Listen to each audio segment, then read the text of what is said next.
Yes! É isso aí, pessoal. Muito bom dia, muito boa tarde, muito boa noite. Afinal, eu não sei qual vai ser o horário que vocês vão assistir a aula, né? Mas estamos aqui hoje para iniciar mais uma aula da nossa disciplina de Educação Inclusiva e Dificuldades de Aprendizagem, ofertada aqui pela Faculdade São Salvador. Para hoje, o que a gente vai falar? A gente vai focar em dificuldades de aprendizagem, né? A gente vai saber o que é uma dificuldade de aprendizagem, quais são os seus tipos, né? Como é que a escola deve se portar em relação ao aluno que apresenta essa dificuldade de aprendizagem. E a gente vai ver algumas outras coisas além disso.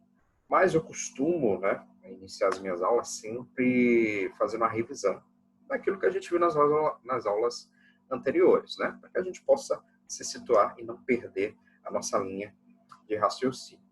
Então, se vocês não assistiram a aula anterior, ou se assistiram e ficaram na dúvida de alguma coisa, a gente vai iniciar a aula de hoje revisando o que a gente viu na aula anterior, tá certo? Então, a partir de agora, eu vou compartilhar aqui os meus slides com vocês, tá bom?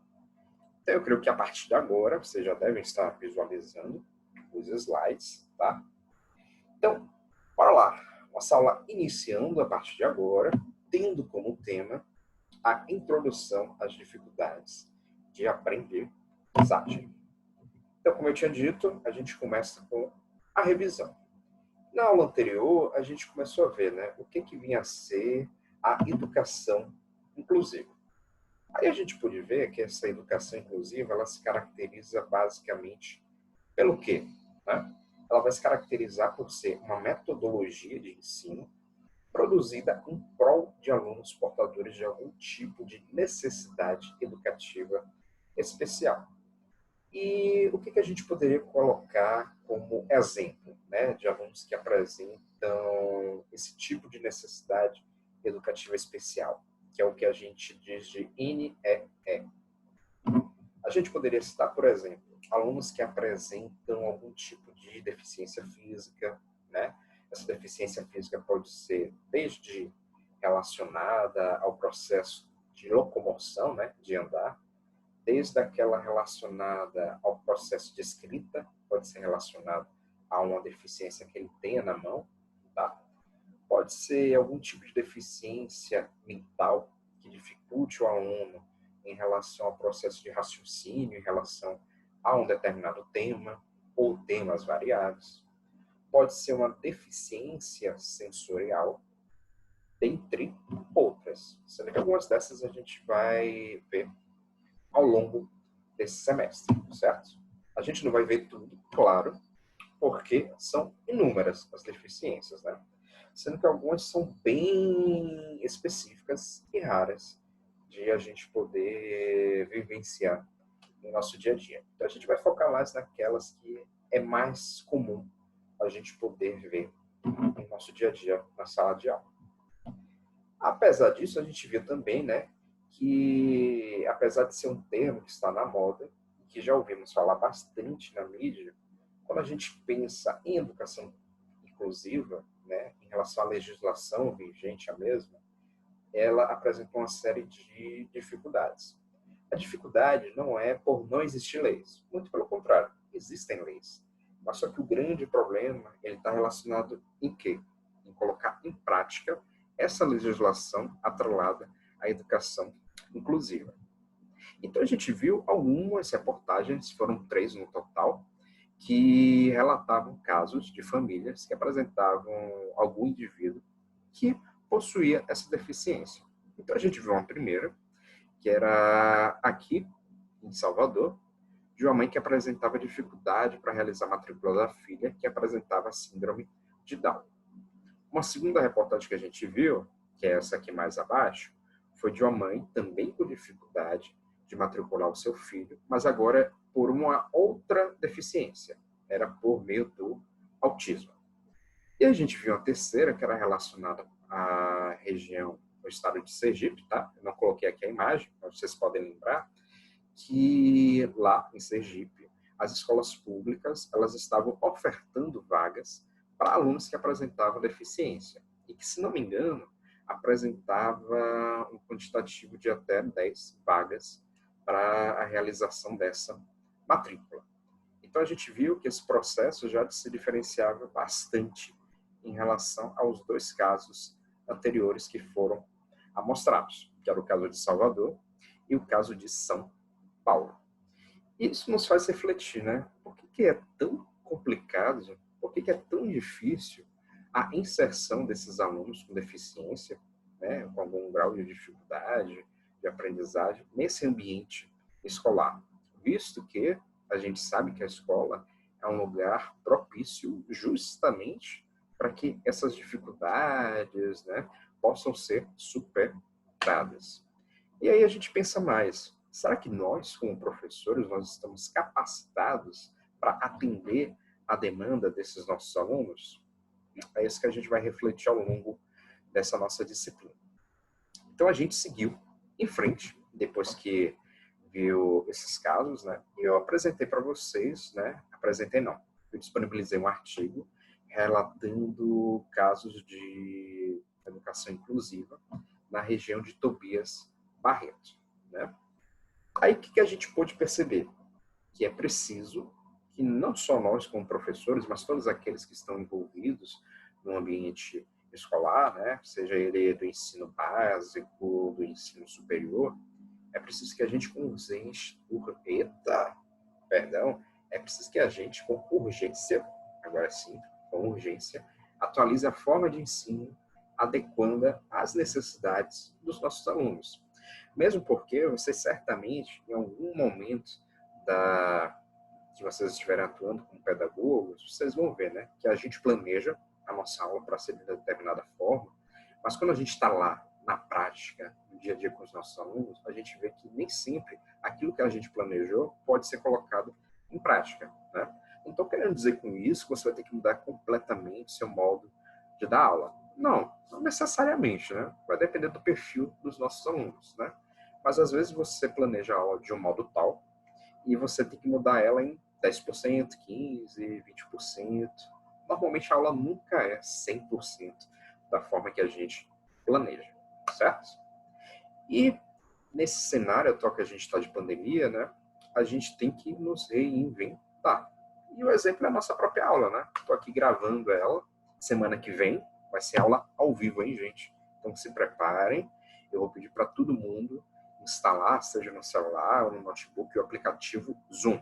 Z-O-O-M. Zoom, certo? Professor, mas os outros professores eles realizam aula pelo Google Meet. Não pode ser pelo Google Meet? Pode ser, mas só que pelo Google Meet vocês não vão ver nem os slides e não vão nem me ver. Eu não sei porquê, meu notebook ele não consegue projetar no Google Meet, né? Então, acho que a aula fica mais eficiente se vocês verem aquilo que eu estou falando, né? Porque senão, se for pelo Google Meet, vocês vão só escutar a minha voz. Eu acho que fica mais bacana do modo que eu estou fazendo aqui com vocês, que é pelo Zoom, certo? Então, seguindo em frente, a gente viu que o fator que tem provocado discussão em relação à inclusão é o fato de que alguns alunos com necessidades educacionais especiais, formalmente incluídos no ensino comum, sintam-se desintegrados. Então, a gente tem dois problemas. Primeiro, num primeiro momento, o que a gente tinha visto? Que os alunos eles podem encontrar dificuldade para realizar sua matrícula junto à instituição escolar. E aqui a gente entra num segundo problema. E qual é esse segundo problema? Nesse caso, o aluno está inserido, mas só que ele não se sente pertencente àquele ambiente acadêmico, né? E por que ele não se sente inserido nesse local que ele deveria estar se sentindo acolhido? Será que é pelo perfil do professor? Será que é pelo perfil dos colegas? Será que é uma coisa interna a esse aluno? Então a gente tem que levar uma série de conceitos, a gente tem que considerar uma série de aspectos para a gente tentar chegar no diagnóstico de o que faz com que esse aluno sinta maior dificuldade em relação aos outros alunos, né? Mas não vai ser o professor, né? Não vai ser você, pedagogo, que vai ser o responsável por dar esse veredito.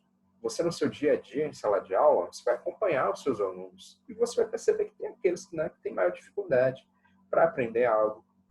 Tem aqueles que não aprendem de jeito nenhum, apesar de você dar aula de um jeito que todos os outros aprendem. Então, talvez você vai ter que readaptar o seu modo de ensinar para esse aluno em particular.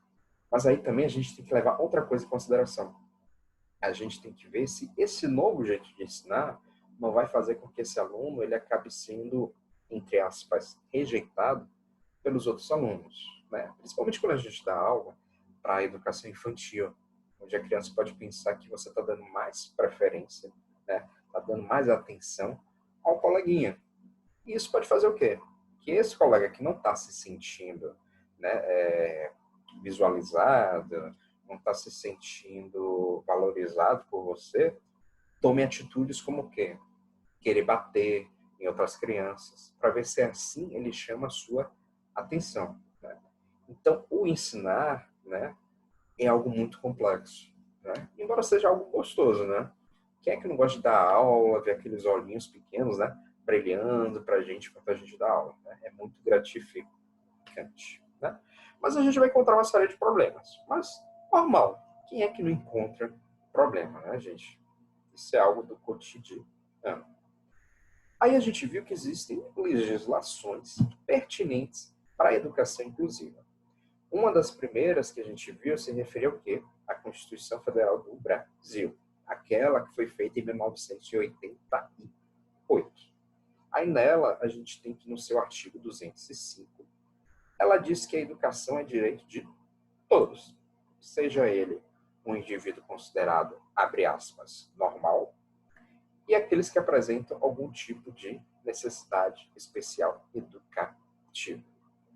Além da Constituição Federal do Brasil, a gente viu que existe o que? O CNE-CEB, número 2, 2001, tá? Conselho Nacional de Educação. E ele define, por meio dessa lei, o quê?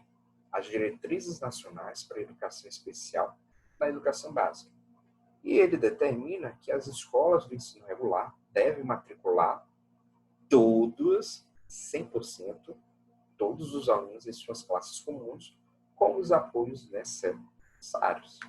Então, se na escola chegar um aluno que apresenta algum tipo de necessidade especial, né, inclusiva, a escola tem que aceitar. Ela não pode se recusar.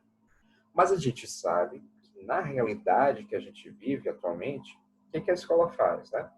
Normalmente ela diz que a turma já está cheia, né? Ou se ela for mais sincera, ela vai dizer, né? Olha, nós não temos um profissional adequado, especializado, para que possa acompanhar o seu aluno. Será que não seria mais vantagem você procurar um outro colégio? A gente sabe que isso é errado, né? Essa própria lei de 2001, ó, 19 anos atrás, já diz isso para a gente.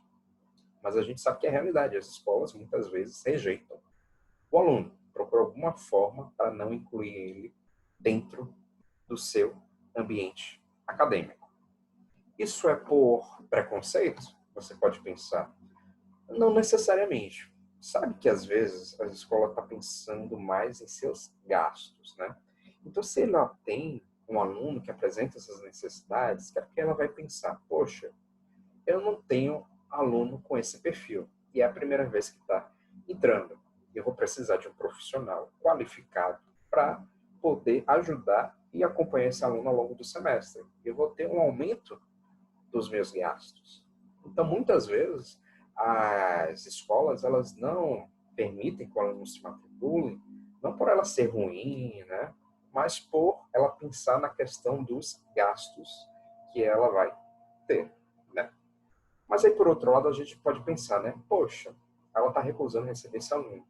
Mas será que não pegaria bem para a escola aceitar esse aluno, uma vez que ela vai ser uma escola, digamos assim, referência em relação às outras que não aceitam esses alunos? Pode ser. Eu concordo com essa linha de pensamento. Mas só que nem todo mundo pensa dessa forma, né? Isso é algo para a gente pensar e tentar construir ao longo dos próximos anos, né? Quem sabe você, que é meu aluno, né, e se interessa por essa parte de educação inclusiva não vai ser alguém importante para fazer com que esse tipo de pensamento flua de forma mais constante nas escolas, né? Por que não? Né? É muito fácil a gente ficar aqui dialogando, né? Mas colocar em prática é que são elas, né? Então, eu, como professor, eu teria o maior orgulho de ver daqui a 2, 3 anos, poxa, o meu aluno lá da São Salvador, ele conseguiu implantar esse sistema de captação de alunos no ambiente escolar regular, seja ele particular, seja público, né? Todos nós professores, a gente fica com uma certa curiosidade de saber, né? Depois que termina, vocês concluem o curso, que fim levou o meu aluno? Será que ele continua ainda lá atuando dentro da pedagogia? Será que ele fez uma especialização? Será que ele se desencantou com a pedagogia e decidiu fazer um outro curso? Né? Então, essas são coisas que todo professor tem curiosidade de saber e vocês com certeza vão ter essa curiosidade com seus alunos também, certo? Então, a gente tem um artigo, que é o artigo 8 da Lei 7.853, que foi produzido mais longe ainda, em 1989. O que ele diz para a gente? Que qualquer escola, seja ela de natureza pública, seja de natureza particular, que negar a matrícula a um aluno com deficiência, comete, perante a legislação do nosso país, do Brasil, um crime, né? E esse crime, ele é o quê? Ele é punível com reclusão, né? Quando eu falo reclusão, a pessoa pode ser presa. Reclusão de 1 a 4 anos. Então, se você presenciar uma atitude como essa, que uma escola se nega a realizar a matrícula de um aluno com necessidades especiais, você pode realizar uma denúncia em relação a esse ambiente escolar. Mas agora o mais importante, além de você fazer a denúncia, você tem que ter provas de que isso de fato aconteceu, certo? Porque se você não tiver provas, não vai dar em nada, certo? Peralva, como é que eu consigo provas? Um jeito super fácil. Hoje em dia, celular, né? Você pode registrar com o celular lá. Tem aqueles aplicativos que você grava a voz, então você pode gravar a conversa. Tem alguns aplicativos de câmera escondida, né? Em que a tela do celular está desligada como agora, mas na realidade ela está gravando, seja aqui pela traseira, pela parte frontal. Tem mecanismos variados, né, gente? É nessa hora que a gente pensa, né? Poxa, nesse sentido a tecnologia veio para nos ajudar bastante. Ela nos fornece uma série de opções para que a gente possa se proteger, a gente possa obter, como é que eu falo? A gente possa obter provas a nosso favor, certo?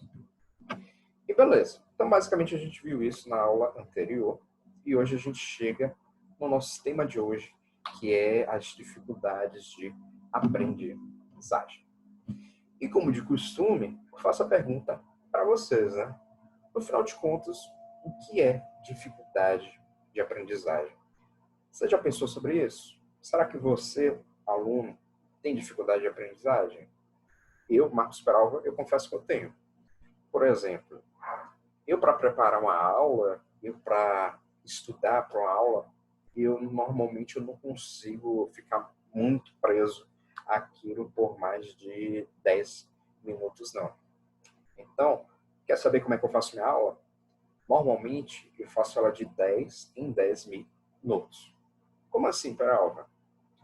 Eu não consigo me concentrar por mais de 10 minutos fazendo uma aula ou estudando para ela. Então, por exemplo, para essa aula aqui que eu fiz para vocês hoje, eu faço como? Durante 10 minutos, eu estou lá estudando. Depois desses 10 minutos, o que eu faço? Eu começo a fazer outra coisa. Aí, quando fecha mais 10 minutos, o que eu faço? Eu volto de novo para a aula.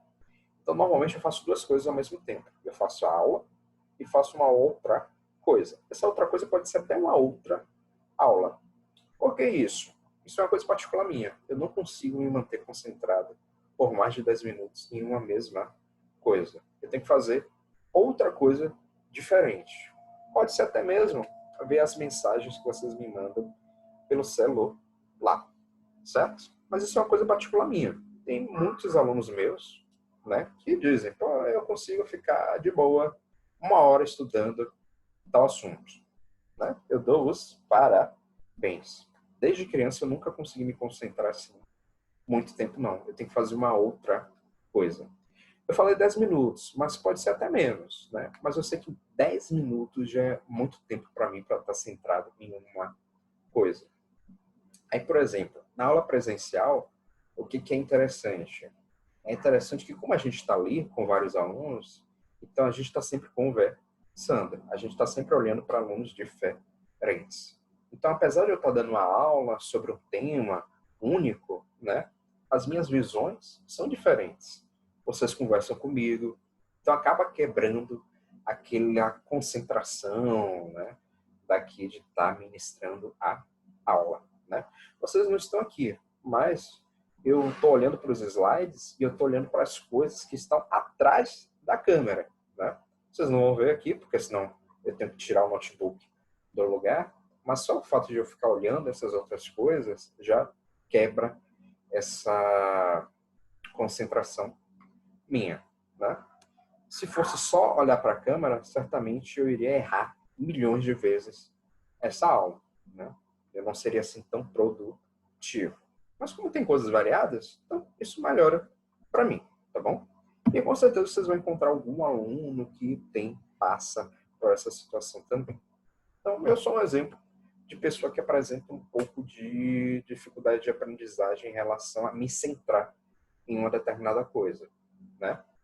Mas, apesar disso, olha que bacana. Eu consegui concluir a graduação, fiz um mestrado, fiz um doutorado, fiz especializações, né? Apesar de ter essa dificuldade, eu consigo saber como ministrar ela.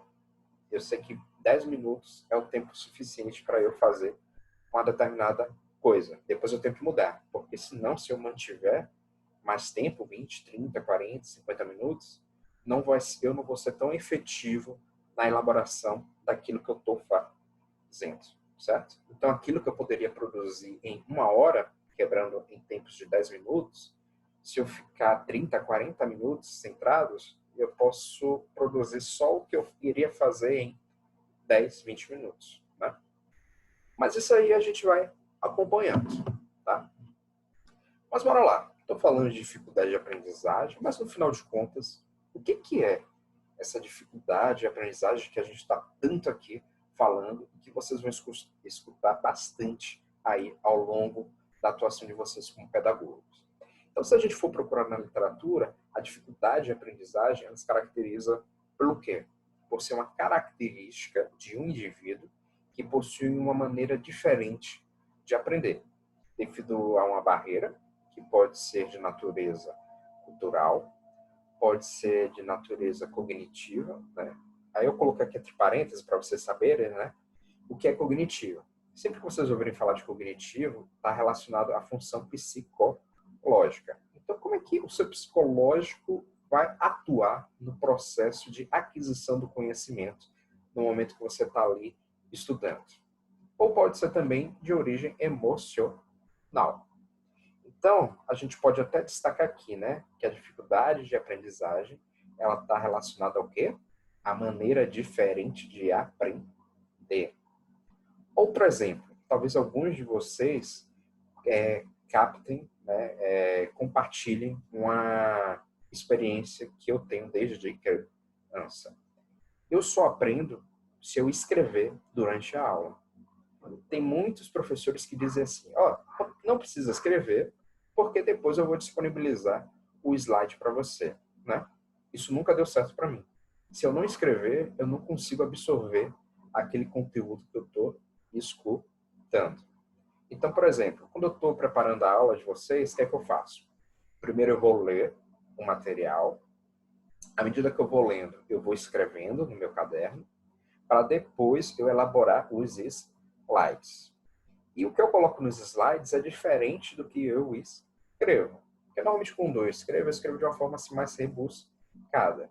Já quando eu vou colocar no slide, o que é que eu faço? Eu tento colocar numa linguagem mais simples. Porque eu sei que meus alunos, eles são alunos de graduação. Então, se eu usar termos muito técnicos, né, vocês vão apresentar uma certa dificuldade para compreender aquilo que eu estou falando. Então, por exemplo, cognitivo. Cognitivo é algo que eu pensei logo, né? Poxa, será que meus alunos sabem o que é cognitivo? Então, eu vou colocar entre parênteses um significado assim, mais simples para eles entenderem. Então, cognitivo está relacionado ao quê? Aquisição de conhecimento. Tá certo? Então, prosseguindo, o que a gente tem? Por essa dificuldade de aprendizagem, se tratar de questões de natureza psicopedagógica, né? Psico, da psicologia, relacionado ao cognitivo, e pedagógico, né? Relacionado às formas às quais a gente vai utilizar para maximizar a captação do conhecimento pelo aluno, a gente tem que essas dificuldades de aprendizagem, elas podem ser resolvidas no ambiente escolar. Claro, com certeza. E por que ela vai ser resolvida no ambiente escolar?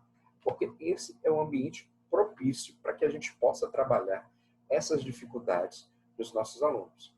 Afinal, o ambiente escolar, ele se caracteriza por quê? Por ser um ambiente onde há o compartilhamento de conhecimentos. Então, professor, vocês como pedagogos vão estar ali no seu dia a dia, compartilhando conhecimento com seus alunos, vivenciando as dificuldades de aprendizagem deles e repassando ao setor específico do seu ambiente escolar essas dificuldades que os alunos estão tendo, né? Então, muitos colégios, eles têm o quê? Eles têm pedagogos, eles têm um coordenador ao qual você deve se direcionar diretamente para ele. Esse coordenador, ele pode repassar, né, no caso, essa informação para o pedagogo, ou o seu coordenador vai pedir para você falar diretamente com o pedagogo. Normalmente, todo colégio tem um determinado padrão, né? E aí você vai seguir o padrão desse colégio que você está atuando. A gente tem também que essa dificuldade de aprendizagem pode estar relacionada com inúmeros fatores. Aí esses fatores podem ser o quê? Desde a metodologia utilizada por você, professor, né? Imagine, se você dá uma aula que é totalmente teórica, é só lá você, ó, falando. Você não faz nenhum tipo de interação com o seu aluno. Você não faz nenhum tipo de atividade prática, você não levanta algum problema para os seus alunos pensarem. Então, isso pode ser um tipo de metodologia que não vai ser muito atrativa para o seu aluno. E se não é atrativa, né, ele vai aos poucos deixando para trás aquela aula que você está ministrando, né? É aquele popular empurrar com a barriga. Você está lá falando, mas ele não está nem aí. Ele está de olho em outra coisa. Pode ser conversando com um coleguinha do lado, pode ser rabiscando na cadeira, no caderno, né? Mas não está centrado em você, professor. Além da metodologia utilizada, pode ser os métodos pedagógicos, pode ser o ambiente físico, né? Por exemplo, quando eu falo ambiente físico, a gente tem a sala de aula, mas essa sala de aula não pode ter uma acústica que seja boa. Quando eu falo acústica, eu falo o som.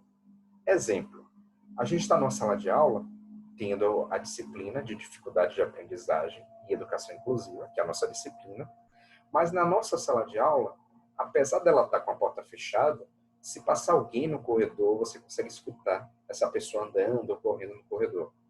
Apesar da sala ter a porta fechada e a janela fechada, você consegue escutar o que está sendo dito na sala ao lado, né? Então, isso são fatores que vão fazer o quê? Com que esse ambiente físico, que no nosso caso aqui eu estou representando pela sala de aula, não seja efetivamente, né? Vou falar efetivamente eficiente, mas fica muito redundante, né? Não seja eficiente para esse aluno realizar esse processo de ensino-aprendizagem. Além disso, a gente tem motivos relacionados com o próprio aluno. Será que esse aluno, como ele foi para essa aula, ele se alimentou antes? Se ele não se alimentou, certamente ele vai ter uma maior dificuldade para aprender. Será que o ambiente ao qual esse aluno mora é um ambiente acolhedor? Será que os pais deles brigam? As brigas podem afetar ele? Então, existe uma série de fatores, né, que podem afetar esse processo de conhecimento do aluno. E a gente vai ver isso ao longo desse nosso semestre. E aí a gente tem que os transtornos relacionados ao processo de aprendizagem estão entre as dificuldades de aprendizagem que o aluno pode manifestar. Entretanto, correspondem a um padrão muito baixo da expectativa em relação à capacidade cognitiva esperada para determinada etapa escolar. Normal, é isso mesmo. Às vezes a gente pensa de uma determinada forma, mas as coisas vão por um lado, vão por uma vertente totalmente diferente do que a gente planejou. Então, se com os alunos considerados, entre aspas, normais, é assim, por que não seria diferente com o aluno que apresenta necessidades? Ele também vai ter um padrão de aprendizagem que vai se diferenciar dos outros. E nós, como pedagogos, nós temos que verificar, tentar identificar essa dificuldade e ver a forma ao qual vai ser adequada para que esses alunos eles possam acompanhar o andamento da nossa disciplina junto com os demais colegas em sala de aula. Aí a gente tem que esses distúrbios de aprendizagem, eles estão normalmente relacionados a problemas que não decorrem de causas educativas. E isso significa que mesmo após uma mudança na abordagem educacional do professor, o aluno continua apresentando os mesmos sintomas. Então, o que eu quero dizer com não decorre de causas educativas? Pode estar atrelado à questão que eu comentei anteriormente, né? Do ambiente em que ele mora, ou uma coisa que eu não comentei ainda, pode ser uma questão genética, né? Síndrome de Down. O que é uma síndrome de Down? Uma síndrome de Down é uma doença caracterizada pelo quê? Por uma espécie de retardo mental e que está totalmente atrelada a um erro no processo de divisão celular do indivíduo. A gente vai ver isso mais à frente quando a gente começar a ver algumas dessas dificuldades de aprendizagem, essas necessidades especiais educativas por doença, por síndrome, né? Que nem é legal a gente chamar de doença. Atualmente a gente chama mais de síndromes, distúrbios, né? A gente vai ter uma aula específica sobre isso, né? Aí essa vai ser uma parte mais de biologia. Eu acho que talvez vocês não vão gostar muito, mas eu vou passar assim de forma bem rápida. Mesmo porque o foco não é a biologia, né? Mas é compreender a doença. Como é que essa doença vai afetar esse processo de aprendizagem do nosso aluno? Pronto. Então a gente tem que isso aponta para a necessidade de uma investigação aprofundada que determinará as causas da dificuldade. E aqui eu relembro mais uma vez, nós como pedagogos, nós como professores, a gente vai apenas o quê? Notificar o colégio, e o colégio vai notificar os pais sobre a possibilidade do aluno apresentar uma determinada dificuldade, apresentar uma determinada necessidade educativa especial. A gente não vai dar diagnóstico nenhum, mesmo porque nós não somos habilitados para isso. Para que o aluno possa ser habilitado, ele tem que o quê? Realizar uma consulta médica. Vai consultar um pedagogo não, perdão. Ele vai consultar um psicólogo, vai consultar outra natureza de médico, fisioterapeuta, para poder diagnosticar de fato o que é aquele indivíduo, o que é aquela criança, o que é aquele adulto, né? Caso a gente esteja atuando no EJA, o que ele tem que faz com que ele tenha essa dificuldade de aprendizagem, certo? Então, professor nenhum vai realizar diagnóstico. A gente vai apenas apontar a possibilidade de o indivíduo, o nosso aluno, ter um determinado problema, certo? E aí a gente chega com uma segunda pergunta para a gente poder refletir. Quais os principais distúrbios de aprendizagem? Se não me engano, eu coloquei aqui 3 distúrbios, tá? Existem muito mais, tá? Mas se a gente for comentar todos, essa aula nunca vai terminar, tá? Então eu coloquei assim os 3 principais que é bastante comum da gente perceber no nosso dia a dia. Então bora lá. Dentre esses distúrbios, eu coloquei aqui um primeiro que é a dislexia. E o que é a dislexia? A dislexia é quando os alunos enfrentam esse distúrbio e apresentam tipicamente uma dificuldade, seja na leitura ou seja na escrita. Ou pode ser de forma conjunta, né? Que é o mais comum.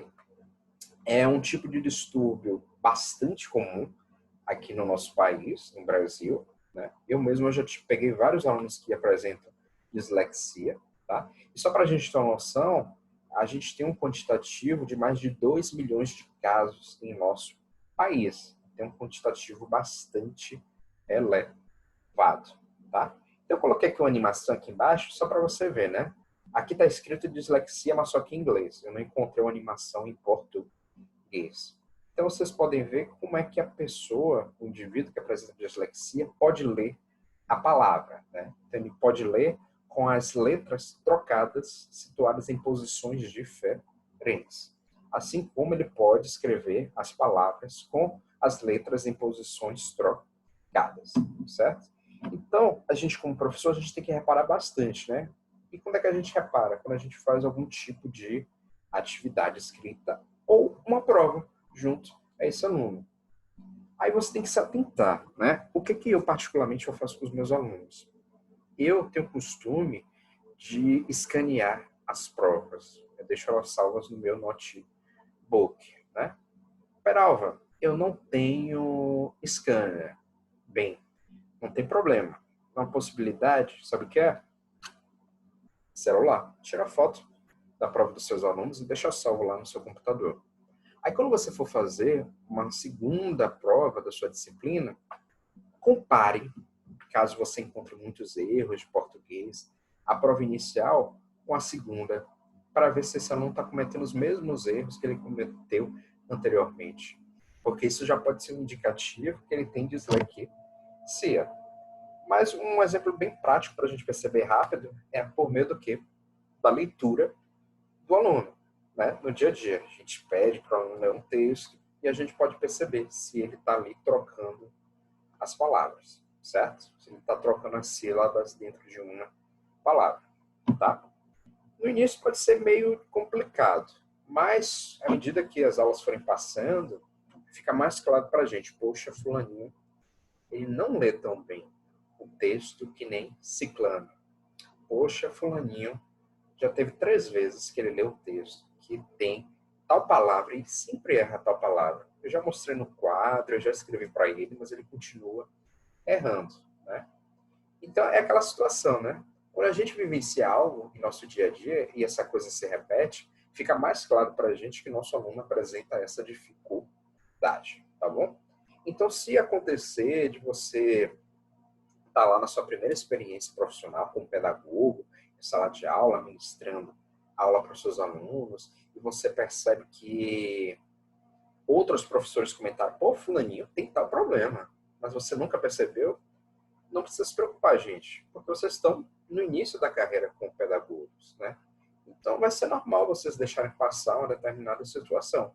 Mas por isso que é importante a gente se comunicar com o nosso colega, porque à medida que a gente vai se comunicando, a gente vai trocando informações. E seu colega ele pode dizer, né? Ô, Ricardo, ô, Renata, repare fulaninho, repare tal característica de fulaninho, que você vai ver que ele tem dislexia, certo? Então, isso é o que a gente aprende na prática mesmo. Aí, vou voltando para o slide. A criança com dislexia tem uma escrita irregular e desorganizada, apresentando muita dificuldade para expressar suas ideias no papel. Recusar-se a ir para a escola e ter outras dificuldades de aprendizagem, como confundir direita e esquerda, e ter pouca noção temporal, podem ser sinais de dislexia nessa idade, tá bom? Mas cuidado, gente. Eu coloquei aqui um exemplo de dificuldade de definir o que é direita e esquerda. Mas não precisa se preocupar caso você não saiba assim de imediato o que é direita e esquerda. Porque, por exemplo, eu tenho essa dificuldade dirigindo. Se você falar, vá para a direita, eu vou demorar alguns segundos para eu me situar. Para a direita é qual lado? É esse? Ou é esse? É o lado que eu escrevo, direita. É esse daqui, eu tenho que virar para cá. Normalmente, quando eu vou para um lugar que eu nunca fui, né, e estou dirigindo, eu sempre digo para o pessoal que sabe o caminho a seguinte coisa. Fulano, se a gente for entrar para a direita ou for entrar para a esquerda, me avise com antecedência. Não me avisa em cima da hora, não, porque senão eu vou passar direto, né? Eu não digo que eu tenho dificuldade de dizer o que é direita ou esquerda, eu apenas digo que é para me avisar com antecedência. Eu digo que é para avisar por antecedência porque eu sei que eu sinto essa dificuldade. Eu tenho que parar um pouco para pensar, peraí, direita e esquerda. Direita é qual lado mesmo? Direita é o lado que eu escrevo. E qual é o lado que eu escrevo? É esse daqui, certo? Mas eu não tenho dislexia, né?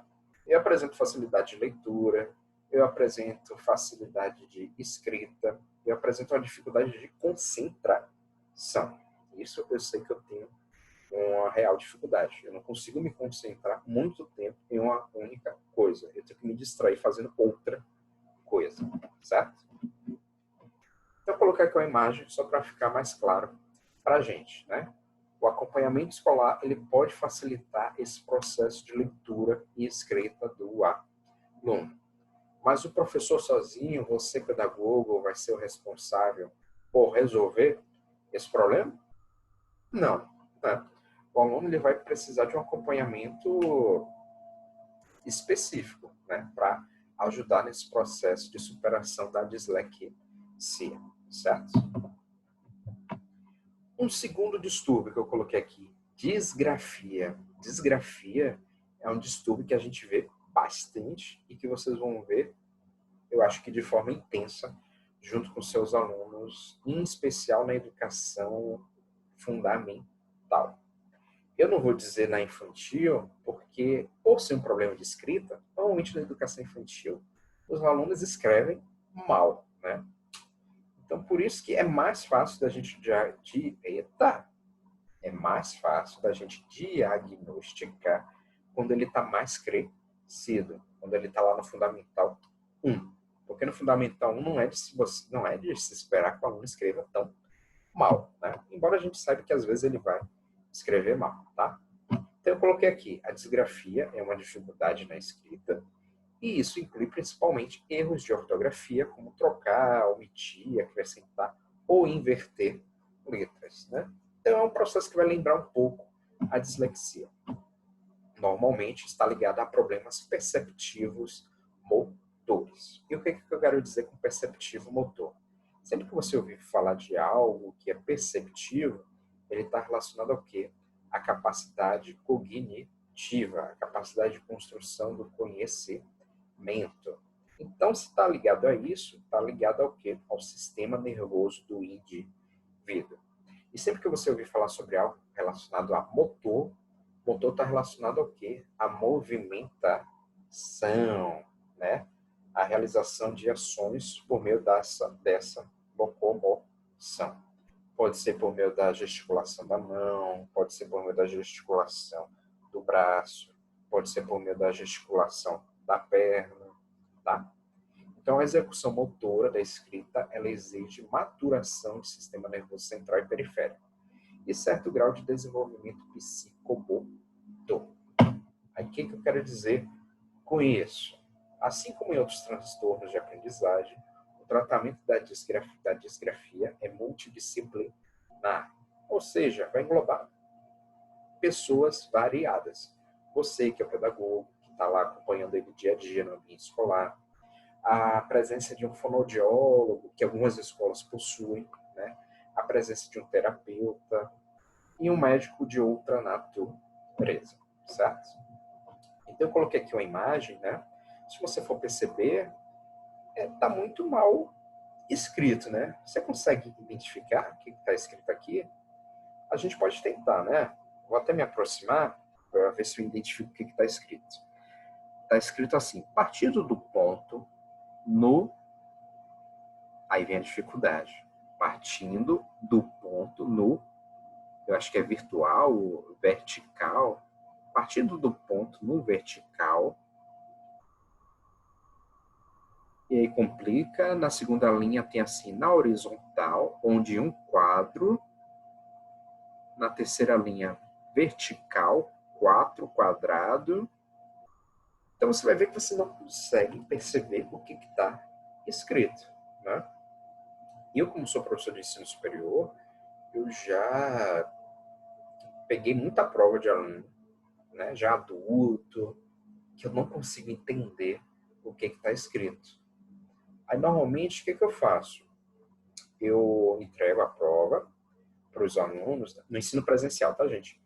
Eu chamo os alunos, um a um, entrego a prova e vou pedindo para o aluno ir embora depois que eu entrego a prova e peço para ele ver se tem alguma dúvida para tirar. Quando não tem dúvida para tirar, manda embora. Se tiver dúvida, ele tira a dúvida e depois vai embora. Por que isso? Porque normalmente eu gosto de deixar por último aqueles alunos que eu não entendi o que está escrito. Aí eu chamo eles em particular e eu peço para eles lerem para mim, tá? Porque como eu não entendi, normalmente eu nem dou a nota para o aluno, né? Se eu não entendi, como é que eu vou pontuar? Então essa é uma realidade. É até uma técnica que vocês podem utilizar para não deixar o aluno inibido perante o outro. Mas só que como é um ambiente escolar infantil ou fundamental, você não vai deixar o aluno ir embora, né? O que você faz? Você deixa lá os alunos fazendo outra atividade, enquanto você está entregando a prova, né? Enquanto eles estão lá distraídos, você conversa com o aluno, né? Poxa, fulaninho, eu não entendi aqui muito bem. Tem como você ler para o tio, né? Porque quando a gente é da educação infantil, os alunos nos chamam de tio ou tia, né? Tem como você ler para o tio o que está escrito aqui, né? Aí eu vou tentando ver, né? À medida que ele vai lendo, se além da dificuldade de escrita, a disgrafia, ele tem dificuldade de leitura, a dislexia, certo? Mas voltando para a nossa imagem, a gente percebe que não dá para identificar de forma efetiva 100% o que está escrito. Aí a gente poderia imaginar que é um texto de uma pessoa do Fundamental 1, né? Mas e se eu te disser que essa escrita é de um adolescente de 14 anos, né? Ele já está no Fundamental 2. Então a gente vê aí que já é uma situação de disgrafia. Ele tem dificuldade de escrita, certo? Então, não pense que vocês vão ver isso só no ensino infantil. Não. Se eu vejo no ensino superior, vocês vão ver no infantil, vão ver no fundamental, vão ver no médio, né? Mas por que será que no superior eu encontro? Porque certamente ninguém nunca disse para esse aluno que ele apresenta disgrafia, né? Eu até, como professor, eu me sinto até inibido de dizer isso para um aluno no ensino superior, porque muitas vezes esse aluno ele pode se sentir inibido, né? Ele pode não aceitar aquela possibilidade de sugestão, aquela possibilidade de distúrbio que ele tem, né? Então, eu tento falar de uma forma bem amena, né? Rapaz, fulaninho, bora tentar dar uma melhorada nessa escrita, hein? Tio P, que normalmente os alunos me chamam de tio P, né? Tio P, não consigo entender o que está escrito não, o que está escrito aqui não, certo? Aí a gente tem que pensar, né, gente? Só com a prática que a gente vai descobrir qual é a melhor forma da gente poder se comunicar com os nossos alunos. Até hoje eu sinto um pouco de dificuldade de falar, poxa, fulaninho tem tal problema. Como é que eu falo para ele que ele tem? Porque normalmente os alunos, como adultos, eles não são receptivos para esse tipo de situação, certo? Bem, um terceiro distúrbio que eu coloquei aqui é a dislalia. Eu acho que talvez vocês nunca tenham escutado falar dela. Mas o que é a dislalia? Ela é quando os alunos enfrentam um distúrbio na fala dele, né? Que também é uma característica que a gente pode perceber na dislexia. Bem, eles podem ter alterações da formação normal dos órgãos fonadores, dificultando a produção de certos sons da língua. O diagnóstico é feito pelo pediatra ou pelo otorrinolaringologista. É por isso que eu digo, você pedagogo, você professor, você não vai diagnosticar nada. Você apenas vai sugerir a possibilidade de existência de um determinado distúrbio em seu aluno. Tá, gente? Nunca diga, pô, fulano tem dislexia, fulano tem disgrafia, fulano tem dislalia. Fale que você acredita que fulaninho tem, certo? Porque imagine reunião do Dia dos Pais. Você chega no pai e diz, pô, seu filho, eu percebi em sala de aula que seu filho tem dislexia. Aí o pai todo preocupado, né? Tem que estar preocupado mesmo. Vai lá procurar o médico. E quando vai no médico, o médico diz, não, seu filho não tem dislexia. Seu filho tem tal coisa. Aí o professor vai lá para a coordenação ou para a direção e vai falar, pô, você tem um profissional mal capacitado no seu grupo docente. Professor tal, professora tal, me disse que meu aluno não, meu filho tinha dislexia, fui no médico. E o médico disse que ele não tem dislexia, não. Né? Então acaba pegando mal para vocês, viu, gente? Então não criem situações que possam fazer com que você perca um emprego. Você tem que ter todo cuidado do mundo. Diga que você acredita que talvez o aluno sofra de tal distúrbio. De qualquer forma, antes de ter a reunião de pais, normalmente a direção e a coordenação do colégio se reúne com os professores e eles vão te moldar. Pô, eu acho que você deve falar tal coisa. Se você não tiver se sentindo seguro, fale com o seu coordenador, pergunte como é que você pode abordar esse problema junto aos pais, certo? Não procurem confusão para vocês. Sempre procurem orientação antes de falar com os pais das suas crianças, né? Eu coloquei aqui um exemplo, né? Uma criança, ela está com a Coca-Cola, mas ao invés de falar Coca-Cola, ela pode dizer Tota-Tola, né? Coloquei aqui um exemplo bem marcante para a gente. Quem não conhece Cebolinha, né? É Elano que se aprende, né? Ele troca o R por L, certo? Então vocês vão perceber, né, que esses alunos apresentam uma certa dificuldade, tá? Eu tinha dito que eram 3 distúrbios, mas eu coloquei 4. O quarto distúrbio é o transtorno de déficit de atenção e hiperatividade, que vocês podem encontrar aí na literatura, abreviado como TDAH. Então, se vocês verem essa abreviatura, você já sabe que é um transtorno de déficit de atenção e hiperatividade. Então, como é que ele se caracteriza?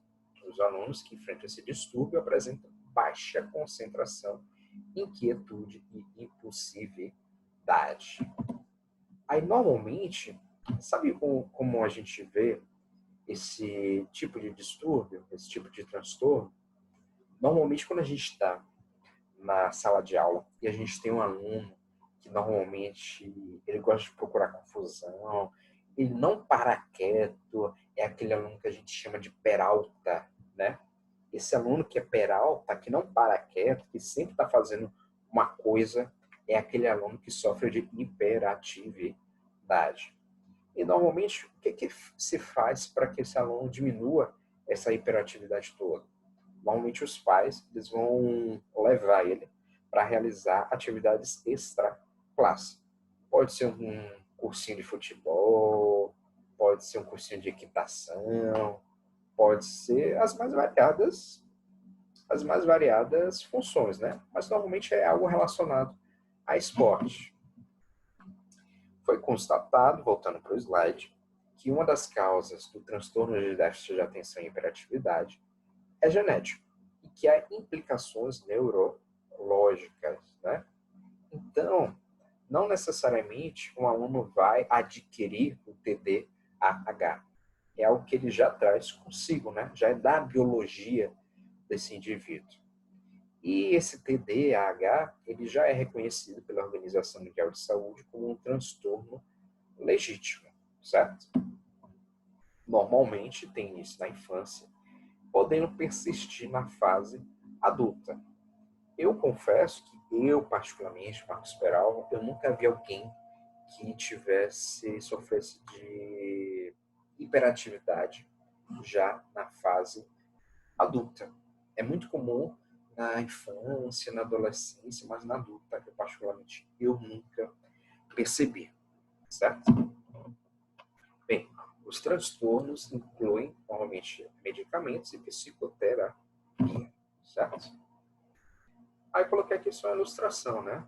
Tem aí o indivíduo que está se destoando dos demais colegas, né? Os colegas estão lá realizando atividade, ele está lá cabisbaixo, ele vai lá ver o que a colega está fazendo, distrai ela, distrai os demais colegas. Então isso é preocupante, Porque assim como esse aluno está se preocupando, né, ele está tendo dificuldade em se concentrar, por ele ter essa dificuldade, o que, é que ele vai fazer? Ele vai tentar chamar a atenção das outras pessoas. E se ele está chamando a atenção das outras pessoas, que inclui os alunos e os professores, isso vai dificultar o processo de aprendizagem dos demais colegas em sala de aula, tá? É o que a gente tem que tomar todo cuidado e tentar ver da melhor forma possível com a coordenação do colégio, com a direção e, consequentemente, com os professores, como é que a gente pode trabalhar isso junto aos nossos alunos.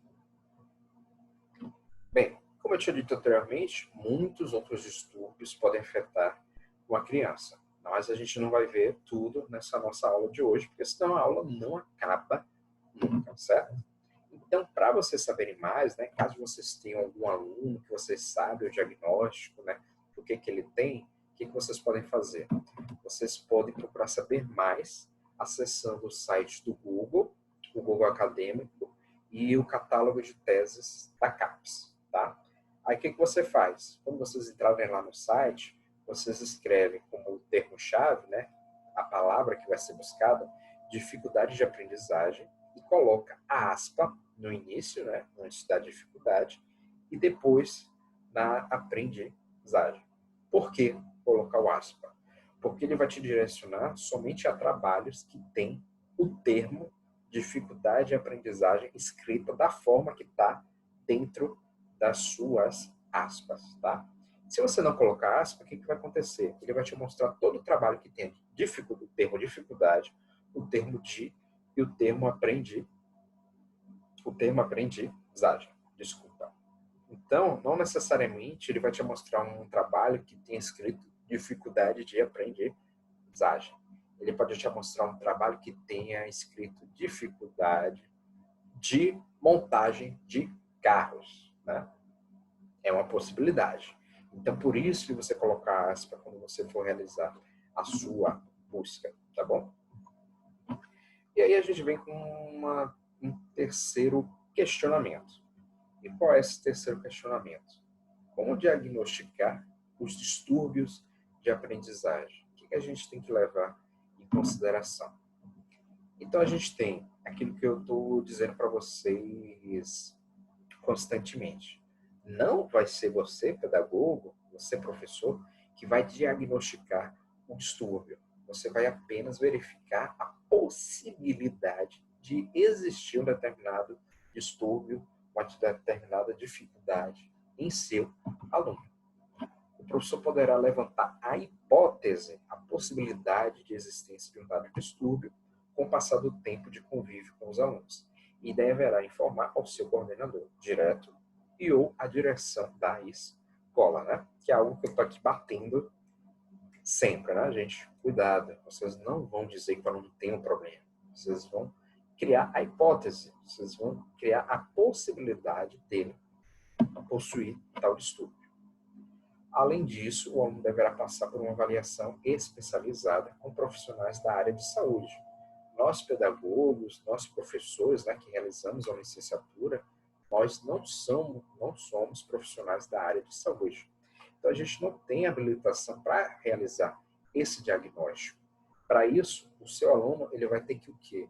Ele vai ter que procurar um médico, especialmente neurologistas, psiquiatras, psicólogos, psicopedagogos, que possam realizar esse diagnóstico de fato, tá bom? E uma quarta pergunta. Onde é que entra a escola no combate aos distúrbios de aprendizagem, né? Onde é que essa escola vai estar atuando? Então, a gente tem aqui, para a identificação de alguma possível dificuldade de aprendizagem, o papel do professor é fundamental, com certeza. Afinal, é nós, professores, que vamos estar no dia a dia com esse aluno. Além disso, a realização de tarefas junto aos alunos, de forma individual ou em grupo, é muito propícia para a gente identificar queixas dos alunos que podem apontar ou não para casos de dificuldade de aprendizagem.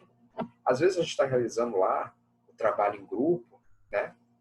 E aí chega fulaninho, que é o seu aluno, e ele diz para você, né? Professor, eu não consegui entender muito bem tal coisa. tem como o senhor me explicar?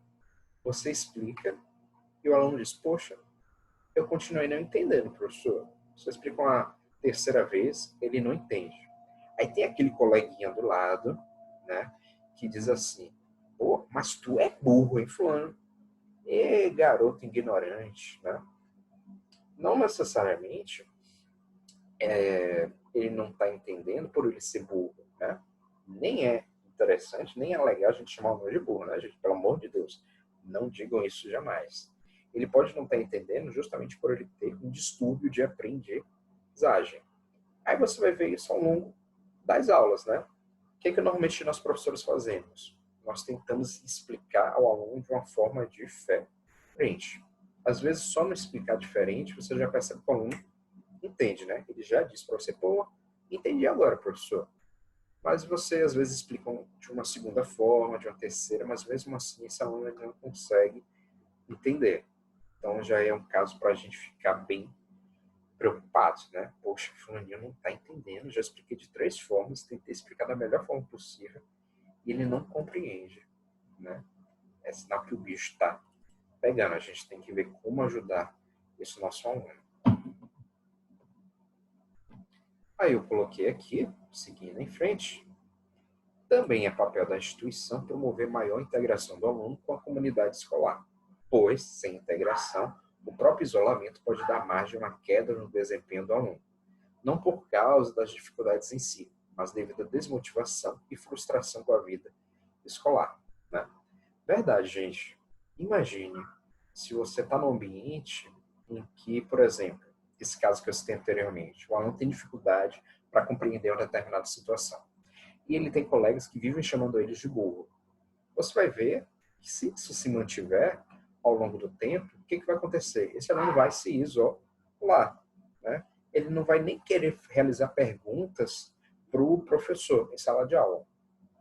Eu lembro que quando eu era criança, eu tinha um colega que tinha esse perfil. Ele sempre fala, pô, fulaninho é burro, né? E eu morria de vergonha de perguntar as coisas para o professor. Tanto é que normalmente eu não perguntava, né? Eu depois lia o livro para tentar ver se eu identificava aquilo que eu não entendi. Caso eu não identificasse, o que eu fazia? Eu perguntava aos meus pais. Mas só que não é toda criança que tem esse perfil, né? Muitos dos nossos alunos, eles preferem guardar aquela dificuldade para si. E aí que vem a importância de nós professores percebermos esse tipo de situação. Então, se a gente tem aquele aluno que vive inibindo um coleguinha, a gente tem que chegar junto a ele e falar, né? Fulano, não fale assim com ciclano. Você gostaria que ciclano falasse assim com você? Isso é jeito da gente tratar o colega? Não é, né?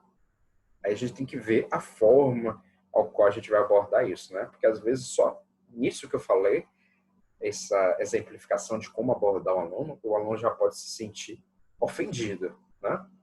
Então, na realidade, é toda uma magia, né, gente? Não existe um modelo certo, pré-preparado de como você abordar o aluno em relação a isso. Vocês só vão saber qual é a melhor forma no seu dia a dia, né? E vocês vão errar às vezes, vocês vão acertar com alguns, errar com outros. É normal. Eu até hoje eu erro às vezes quando eu vou me comunicar com os alunos, né? Então, com vocês que estão agora iniciando, o processo é o mesmo, gente. Não precisa se preocupar, né? A gente fica às vezes até meio frustrado. Poxa, eu não consigo me comunicar de forma eficiente com fulaninho. Mas esse é um processo normal. Não precisa se frustrar, tá bom? Então, voltando aqui para o slide, a gente finaliza a nossa aula hoje por aqui, certo? Acho que eu falei um pouquinho demais, mais de 1 hora, né? Mas é isso. Nós, como professores, a gente acaba se empolgando, tá bom? Se vocês quiserem adiantar os estudos, semana que vem a gente vai falar sobre a parte de legislação. Então, a gente vai focar na parte da Constituição Federal, o que ela diz. A gente vai ver o que o Conselho Nacional de Educação fala sobre a educação inclusiva. E a gente vai ver o processo de evolução da legislação da educação inclusiva. A gente vai ver quais foram os principais eventos científicos que houveram no Brasil e no exterior para que a gente avançasse para haver a construção dessa legislação, tá bom? Então, por hoje é só, pessoal. Agradeço vocês. Lembrando que na semana que vem a gente vai ter aula ao vivo, tá bom? Então, se preparem, instalem o Zoom no computador de vocês. Vou tirar aqui o óculos porque tá mostrando a tela, né? Não gosto disso. E semana que vem a gente se reencontra novamente, tá bom? Então, para vocês voltarem semana que vem, eu termino cantando para vocês. Din, din, din, alguém ligou pra mim. Tá com ciúme? Tá com ciúme? Pega na mão e assume. Tá com ciúme? Tá com ciúme? Pega na mão e assume. Din, din, din, alguém ligou pra mim. Din, din, din, alguém ligou pra mim. Tá com ciúme? Tá com ciúme? Pega na mão e assume. Tá com ciúme? Tá com ciúme? Pega na mão e assume. Assume, assume. Pega na mão e assume. Assume, assume. Pega na mão e assume. Yeah!